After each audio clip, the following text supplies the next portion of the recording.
ओम नमः शिवाय। आप सभी भक्तजनों, भक्तिमती माताओं, भगवत चरण अनुरागियों को श्रावण मास की ढेर सारी शुभकामनाएं। आइए आज हम चर्चा करें कि श्रावण मास में माताओं के लिए कौन सा कार्य करना चाहिए या क्यों करना चाहिए।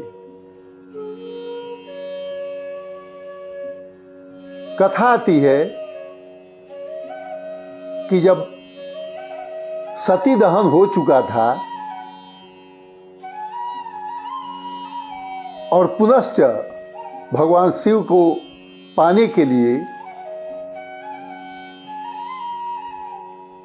जब माताजी पार्वती रूप में आई तो भगवान से वरण होने के लिए इसी श्रावण मास में उन्होंने घोर तपस्या किया था। श्रावण मास का फल यह हुआ कि प्रथम बार भगवान शिव इस पृथ्वी लोक पर, इस भूलोक पर इसी श्रावण मास में सोमवार को पधारे थे। इसलिए कहा जाता है कि जिन कन्याओं को सुयोग्य वर की कल्पना करनी है, जिन कन्याओं की शादी रुकी हुई है, जिन स्त्रियों का दाम्पत्य जीवन में कहीं कोई गतिरोध है, जिन स्त्रियों के दाम्पत्य जीवन में कहीं कोई कमी रह गई है, तो इस श्रावण मास में भगवान शिव का सोमवार व्रत करने से और भगवान शिव की तपस्या करने से, भगवान शिव की कथा सुनने से निश्चित रूप से दाम्पत्य जीवन सुखमय होता है, सुयोग्य वर मिलता है, संतान सुख की प्राप्ति होती है, धन ऐश्वर्य और जस की प्राप्ति होती है। इसलिए कि भगवान शिव औढ़रदानी हैं, आशुतोष हैं, शीघ्र ही खुश हो जाते हैं।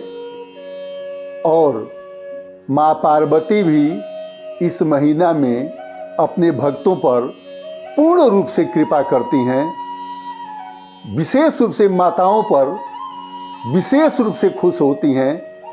वैसी माताएं, वैसी कन्याएं जो माँ पार्वती और शिव की कथाओं को सुनती हैं, माँ पार्वती और शिव के सोमवार व्रत को करती हैं और श्रावण भर जलाभिषेक करती हैं, विधिवत पूजन करती हैं, मंत्रोच्चार करती हैं,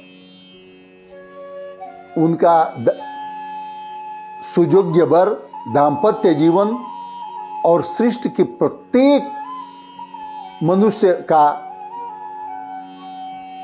परम सुख प्राप्त होता है।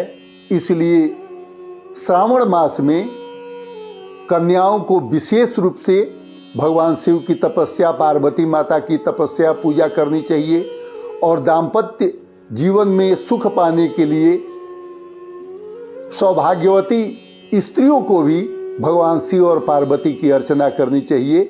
निश्चित रूप से श्रावण मास, पूरे मास जलाभिषेक कीजिए, पूजा अर्चन कीजिए, व्रत कीजिए, आपको इसका सुख प्राप्त होगा।